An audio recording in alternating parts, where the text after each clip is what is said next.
Chapter 11. Now a certain man was sick, Lazarus from Bethany, of the village of Mary and her sister, Martha.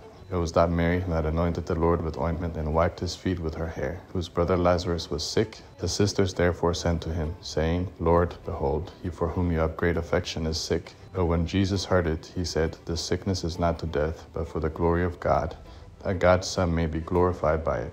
Now Jesus loved Martha and her sister and Lazarus. When therefore he heard that he was sick, he stayed 2 days in the place where he was. Then after this he said to the disciples, Let's go into Judea again.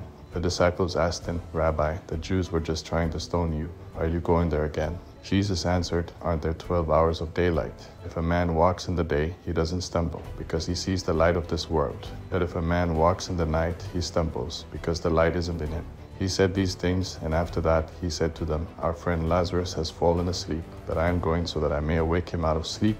The disciples therefore said, Lord, if he has fallen asleep, he will recover. Now Jesus had spoken of his death, but they thought that he spoke of taking rest in sleep. So Jesus said to them plainly then, Lazarus is dead. I am glad for your sakes that I was not there, so that you may believe. Nevertheless, let's go to him. Thomas therefore, who is called Didymus, said to his fellow disciples, Let's also go, that we may die with him. So when Jesus came, he found that he had been in the tomb 4 days already. Now Bethany was near Jerusalem, about 15 stadia away.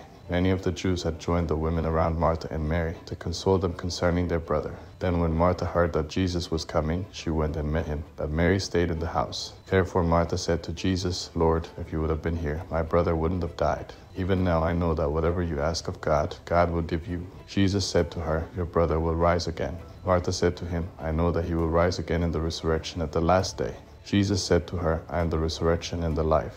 He who believes in me will still live, even if he dies. Whoever lives and believes in me will never die. Do you believe this? She said to him, Yes, Lord. I have come to believe that you are the Christ, God's Son, he who comes into the world. When she had said this, she went away and called Mary, her sister, secretly, saying, The teacher is here and is calling you. When she heard this, she arose quickly and went to him. Now Jesus had not yet come into the village, but was in the place where Martha met him. And the Jews who were with her in the house and were consoling her, when they saw Mary, that she rose up quickly and went out, followed her, saying, She is going to the tomb to weep there.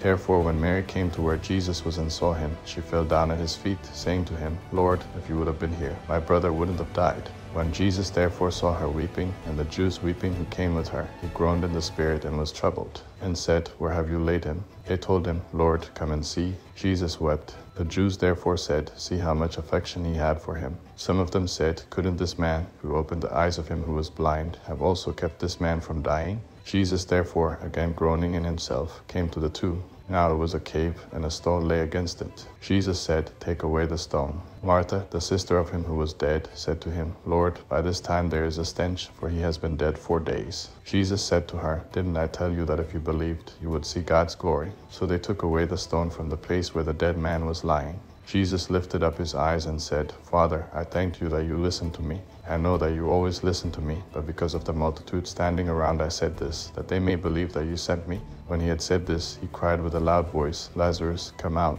He who was dead came out, bound hand and foot with wrappings, and his face was wrapped around with a cloth. Jesus said to them, Free him and let him go. Therefore many of the Jews who came to Mary and saw what Jesus did believed in him. But some of them went away to the Pharisees and told them the things which Jesus had done. The chief priests therefore and the Pharisees gathered a council and said, What are we doing? For this man does many signs. If we leave him alone like this, everyone will believe in him, and the Romans will come and take away both our place and our nation. But a certain one of them, Caiaphas, being high priest that year, said to them, You know nothing at all. Nor do you consider that it is advantageous for us that one man should die for the people, and that the whole nation not perish. Now he didn't say this of himself, but being high priest that year, he prophesied that Jesus would die for the nation, and not for the nation only, but that he might also gather together into one the children of God who are scattered abroad. So from that day forward they took counsel that they might put him to death. Jesus therefore walked no more openly among the Jews, but departed from there into the country near the wilderness, to a city called Ephraim.